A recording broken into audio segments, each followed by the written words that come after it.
Boa noite. Sejam todos bem-vindos a mais um programa Na Verdade. Eu gostaria de já convidá-los a entrar na nossa página e conhecer todos os episódios do programa. Então você pode digitar lá www.rs21.com.br/naverdade. Lá você encontra todos os programas que já foram veiculados até hoje e também, eu não sei se você sabe, mas tem um pedacinho lá que você consegue fazer comentários e conversar com a gente. Então se você quiser fazer alguma sugestão, porque a gente tem um desejo profundo de levar o amor de Deus, levar a verdade, o amor à pessoa de Jesus Cristo até a tua vida, né? E será que a gente está conseguindo isso de verdade, né? Então deixa lá sua sugestão, seu comentário, conversa com a gente, tá bom? E hoje nesse programa a gente está recebendo o Padre Luan, que é pároco lá em Sumaré, né, Padre? Como é que chama a paróquia do senhor mesmo? Paróquia São Miguel Arcanjo. São Miguel Arcanjo. Então boa noite, Padre. Boa noite. Muito obrigada de senhor ter aceito o nosso convite, de participar com a gente. Eu que agradeço a oportunidade, a Rede Século XXI. Obrigada. E a Vivi também está com a gente. Boa noite, Vivi. Oi, Isa, boa noite. Boa noite, Padre Luan. Muito obrigada pela presença do senhor.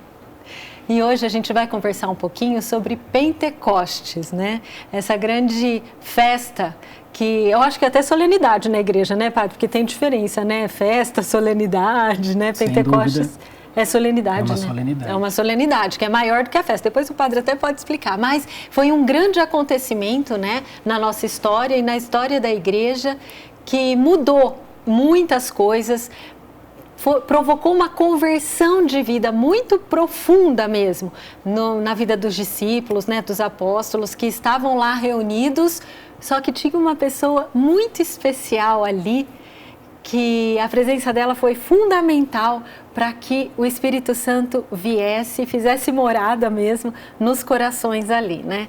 Que é a pessoa de Nossa Senhora Santíssima Virgem, né?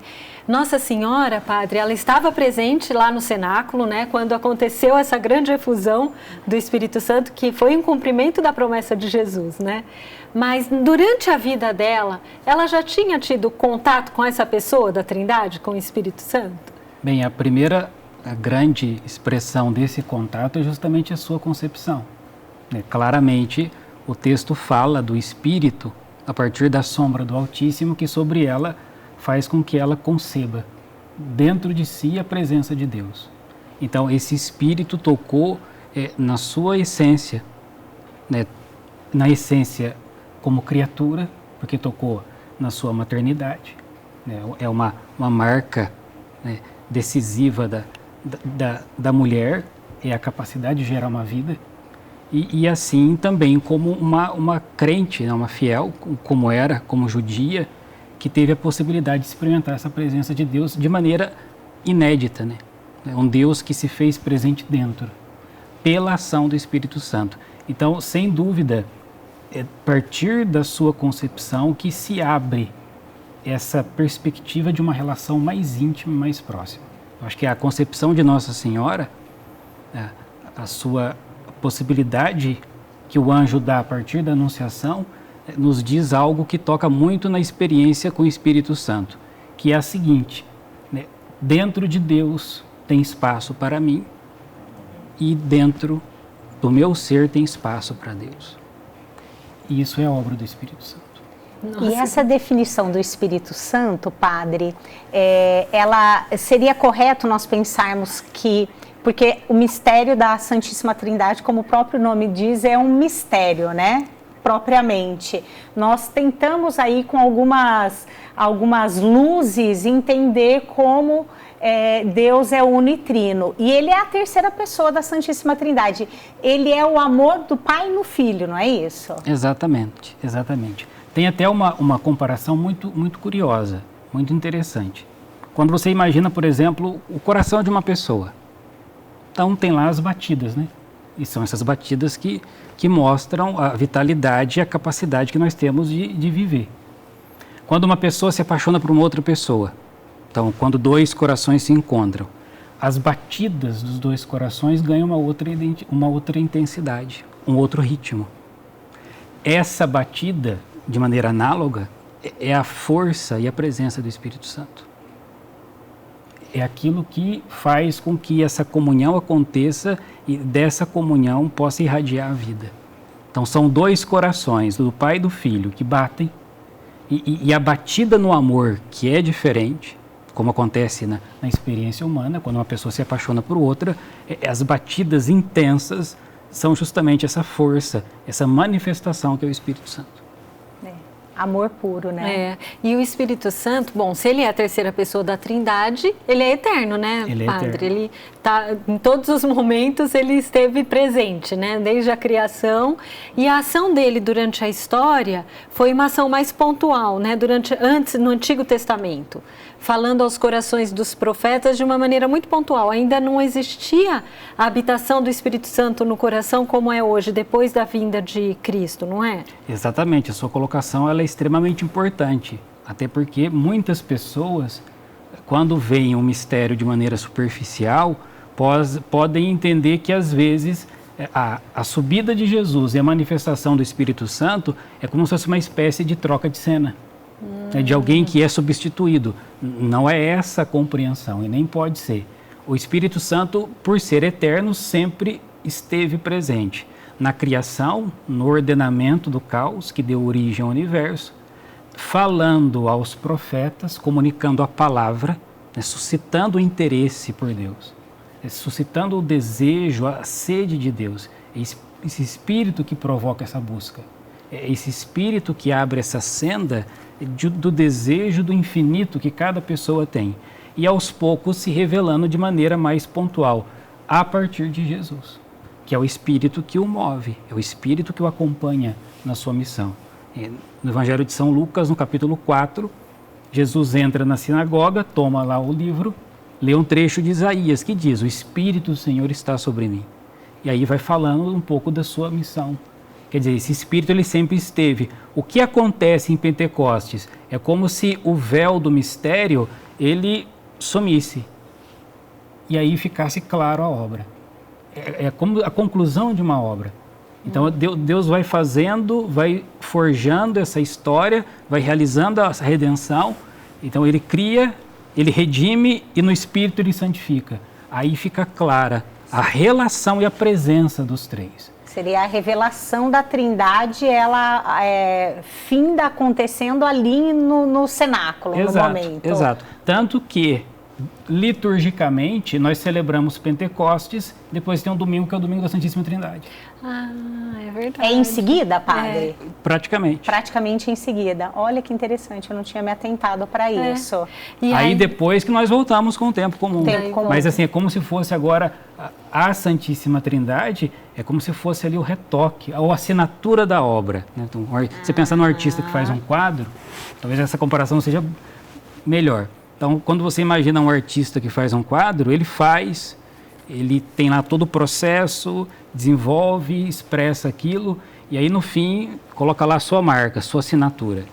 A celebração da Santíssima Trindade dentro do ritmo litúrgico é meio que uma assinatura, né, de um processo que começou não na Quaresma, que começou no Natal. Porque você tem aí em meses duas balizas, o mistério da encarnação e o mistério da redenção. E aí que fica claro a presença da Santíssima Trindade. É lindo. Padre, como a gente conversava no começo, a presença de Nossa Senhora ali foi fundamental para que Pentecostes acontecesse? Com certeza. Eu tenho uma... Assim, isso é coisa que a gente vai pegando e vai assimilando a partir daquilo que lê e medita. Eu acho que o fio da meada, é claro que você tem o evento da encarnação, mas tem uma coisa que é muito curiosa. Quando você toma os relatos da ressurreição, aqueles relatos que nós passamos praticamente uma semana ouvindo, que é a primeira semana, chamada oitava da Páscoa. Quando você pega aqueles relatos, você nota o quê? A ausência de Nossa Senhora. Por que nenhum evangelista quis narrar o encontro de Maria com o ressuscitado? Porque se você imagina uma mãe que perde o seu filho numa circunstância tão dura, tão injusta, qual seria o desejo mais intenso do seu coração? Ter o filho de volta. Mas eu me pergunto, por que ninguém quis falar de Nossa Senhora encontrando o ressuscitado? Por uma razão, por várias, eu acho que tem uma pista que eu gosto muito. Ela sabia que ele ressuscitaria. Então ela não precisaria mais vê-lo ressuscitado. Porque ela acreditava no Filho. Se ele disse que no terceiro dia ressuscitaria, ela não precisaria colocar a mão, não precisaria ver ele partindo o pão, explicando a Escritura, não precisaria de nada disso, porque ela tinha certeza no coração. É dessa certeza do coração que fala o Espírito Santo. Eu acho que, ao meu ver, quando a gente tenta fazer esse recorte, tomando Pentecostes a partir do mistério de Nossa Senhora, eu acho que tem muito sentido já esse nexo que a gente estabelece com a ressurreição. Ela já sabia da vida nova. Pela efusão do Espírito Santo que já havia ocorrido nela. Exato. Ela já tinha uma intimidade com o Espírito Santo. Exato. Que é o que acontece nas nossas vidas, por exemplo, em muitas coisas que nós fazemos. Porque nós temos o Espírito Santo.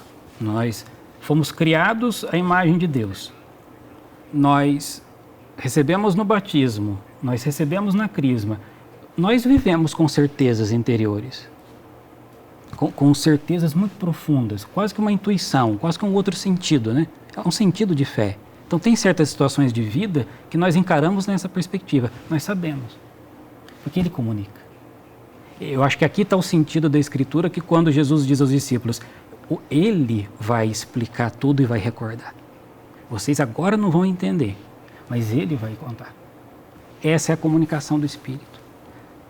Daí você entende o silêncio de Nossa Senhora, né, que guardava tudo no coração. Eu ia perguntar isso. Assim, eu ia falar, padre, é um pulo muito grande eu falar que quando os evangelhos colocam que ela silenciava e calava, né, e guardava no coração, ela também estava ali, de uma certa forma, numa meditação, posso falar, profunda, a partir do que o Espírito Santo ia trabalhando no coração dela. Exato.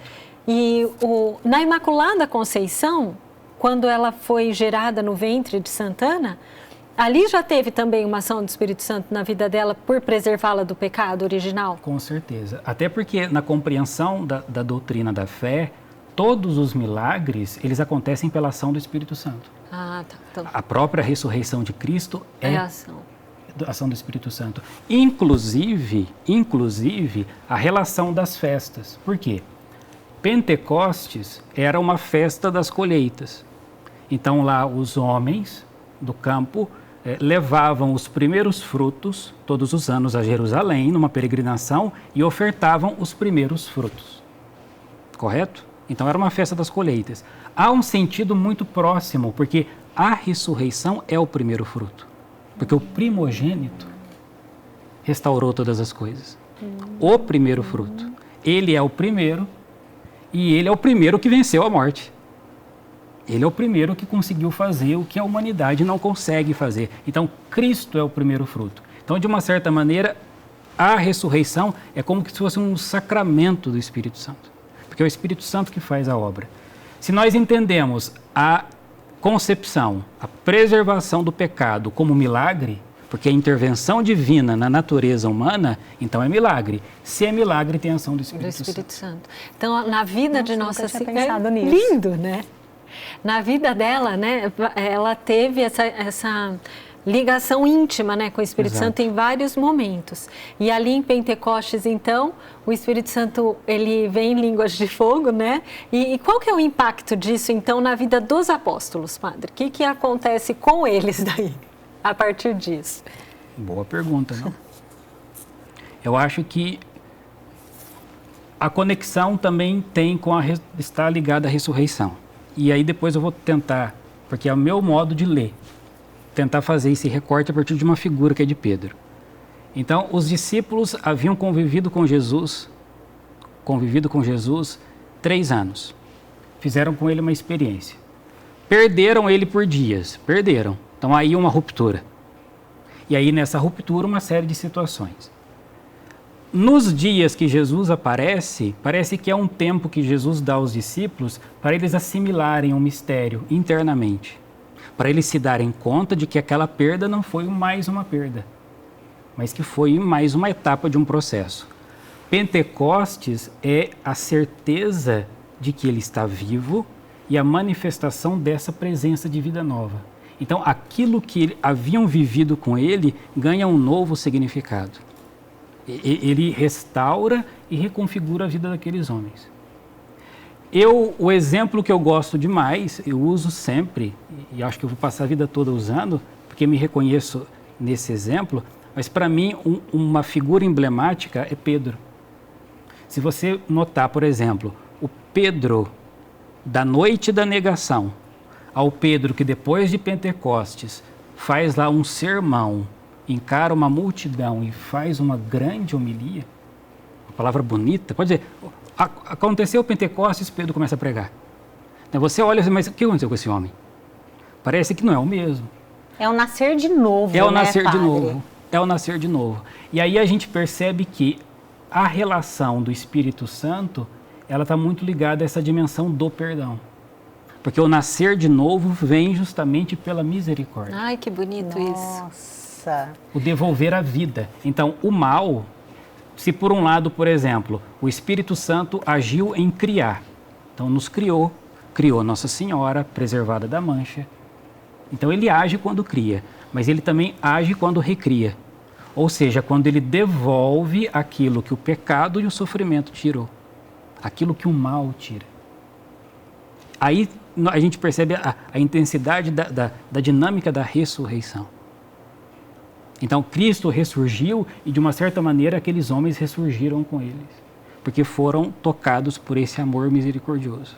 E aí a gente vê realmente, padre, com essa explicação que o senhor deu, aí faz sentido quando nós pensamos no Espírito Santo como sendo o amor do Pai no Filho, né? É o amor na sua completude ali, a atuação do Espírito Santo na nossa alma, né? Exato.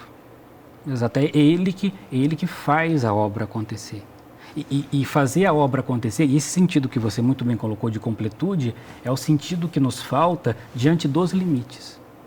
Porque quem de nós, pessoal de casa, quem de nós, por conta dos limites que tem, quem de nós, por conta dos pecados que tem, já não se sentiu uma pessoa pela metade?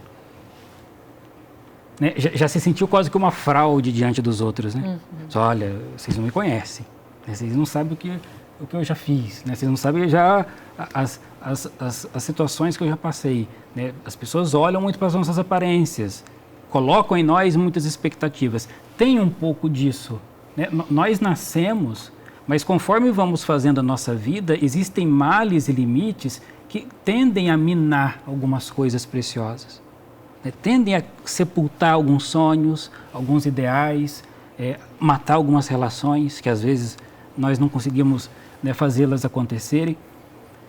Esse sentido de completude é o sentido que vem por essa novidade. Ele fez novas todas as coisas. Então, não se perdeu nada. Não se perdeu absolutamente nada. Ele recria, né?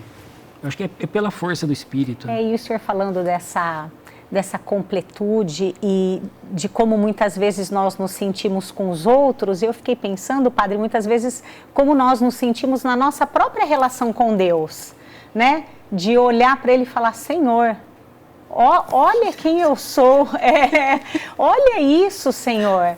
E é o Espírito Santo justamente que deve ser clamado, né? Nós devemos clamar para o Espírito Santo. Exato. Pedindo, inclusive, para esse perdão, para essa humildade de nos reconhecermos pequenos, mas nos sabermos fortes desde que pela graça de Deus, né? Exato. E é essa compreensão que você encontra, por exemplo, no Magnificat, que o canto de Nossa Senhora. O Senhor fez em mim maravilhas, né? A minha alma engrandece ao Senhor. Esse versículo, por exemplo, quando a gente pensa na nossa espiritualidade mariana, a gente nem sempre presta atenção no teor desse versículo, né? Como é que a minha alma pode engrandecer aquele que já é grande? É verdade. Nunca tinha pensado. Eu também não. Padre Luan fazendo eu pensar um monte de coisa que eu nunca pensei. Não, mas como é que minha alma engrandece o Senhor? Né? Por quê? Porque, na verdade, aqui Ele habita também com a minha permissão. Eu permito que Ele entre e que Ele faça acontecer. A gente sempre brinca, por exemplo, se você pedir para eu benzer a água, eu vou benzer. A água nunca vai falar assim, não me benze. Você pode dizer não. Você pode dizer. A água não pode dizer. Nós podemos negar o acesso. Nós podemos dizer, aqui o Senhor não vai habitar. Mas no momento em que nós dizemos sim, por favor, entre, Senhor, venha Espírito Santo, ele preenche tudo, Pai. Ele preenche. Basta a abertura de coração. E é dessa abertura que a obra vai acontecer. E isso que o Padre está falando é tão profundo, gente. Esse é um programa que a gente vai ter que ir lá depois no site procurar para ficar assistindo, porque tem muita coisa que vale um tempo de oração mesmo. Sem dúvida. Do que o Padre está dizendo, porque é pela oração, daí como Nossa Senhora, né? Que o Espírito Santo vai agindo no nosso coração e transformando tudo isso em vida. E isso que nos converte. Porque, Padre, se a gente pensar, o senhor está falando de São Pedro, né? Porque eles estavam lá no cenáculo com medo dos judeus, não é? Exato. Com as portas todas fechadas. Eu nem vou falar, gente, porque tem gente que fala que é um pouco de covardia, porque eu ia estar pior, entendeu? Eu acho fácil a gente pegar uma coisa que eles viveram. Não, era uma situação bastante assustadora o que eles estavam vivendo, né? O que fizeram com Jesus. Exato. Agora, e eles de assistiram. fato, Isa, a transformação que eles têm, né? Se a gente pega, né? Depois eles são açoitados e saem felizes. E aqueles homens saem. Gente, foi dali que saiu o cristianismo para o mundo inteiro, né? Daqueles homens acuados. Acuados. Sabe, né? Aquele meme? 11h59 e meia-noite. 11h59, todo mundo lá escondido. Meia-noite, sai São Pedro fazendo a homilia. E aí o mundo... O céu era o limite, né? Assim, então, e é eles. isso que a gente tem que pensar na nossa vida, né, Padre? Exato. Dessa atuação do Espírito Santo, porque não era restrita a eles, né? Então, nós temos que pedir Nossa Senhora junto conosco, né? Mãezinha, me ensine a ser dócil ao Espírito Santo, a tirar barreiras que me impeçam de perceber a atuação dele na minha vida e pedir muito pela presença do Espírito Santo, porque, na verdade, ele é um grande desconhecido, muitas vezes, na nossa vida, né? Ainda um grande desconhecido. Porque a gente não toma posse, eu não sei, Padre, agora o senhor me ajuda aqui, mas Pentecostes tem uma relação profunda com a igreja, com o nascimento da igreja ou com a manifestação pública da igreja. E nós somos igreja, então a gente não toma posse disso, né? Qual que é essa relação, então, Padre, de Pentecostes com a igreja, com o corpo místico de Cristo? Esse evento, que ele... Bem, o primeiro nexo, a primeira ligação é com o próprio Cristo. Porque em muitas passagens do Evangelho, Jesus fala do mistério da pertença e da unidade. Um exemplo desses, nós meditamos aí alguns dias no Evangelho de São João, a imagem da videira. O Pai, os ramos, o Cristo, o tronco e os galhos, os membros. O Espírito certamente é a seiva, né? Aquele que comunica a vida. Então, nós estamos nele enxertados.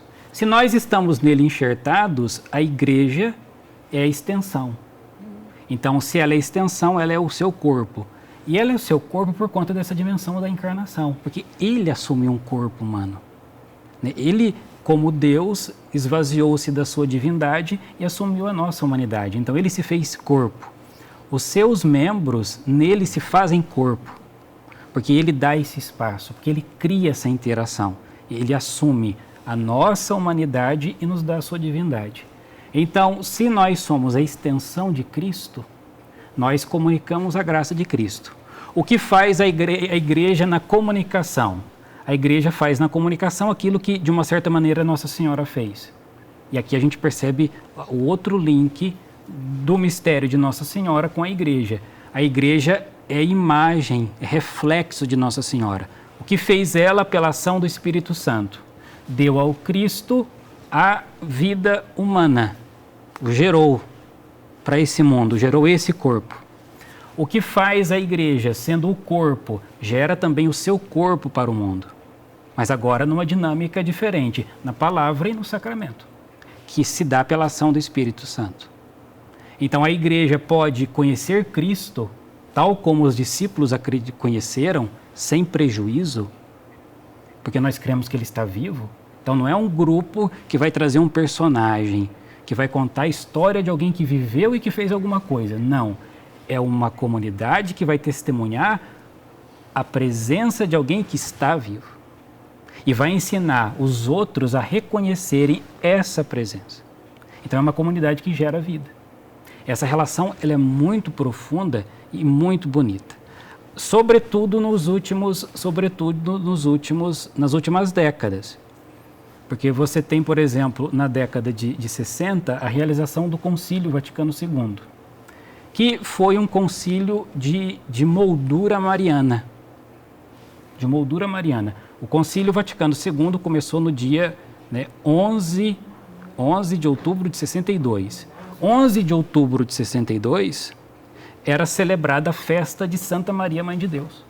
Depois, com a reforma do calendário, foi para o 1º de janeiro. E o concílio terminou no dia 8 de dezembro de 65, Imaculada Conceição. Então, é um concílio que começa com Nossa Senhora e termina com Nossa Senhora. E no documento que falou sobre a igreja, a Lumen Gentium, uma constituição muito bonita, deixa o último capítulo, os últimos números para falar de Nossa Senhora. Ela é o ícone. Ela justamente fala daquilo que é a igreja, da igreja que gera Jesus ao mundo. Recentemente, a partir dessa experiência, nasceu uma devoção a um título de Nossa Senhora, que é a Mater Ecclesia, que é a mãe da igreja. Começou aos poucos, alguns papas durante a história falaram, Paulo VI, no encerramento do concílio, falou um pouco mais da dimensão de Maria, mãe da igreja, da Mater Ecclesia. E desde então começou a se cultivar um pouco mais da devoção. Ela foi anexada, foi incluída na ladainha de Nossa Senhora, está lá a invocação Mãe da Igreja.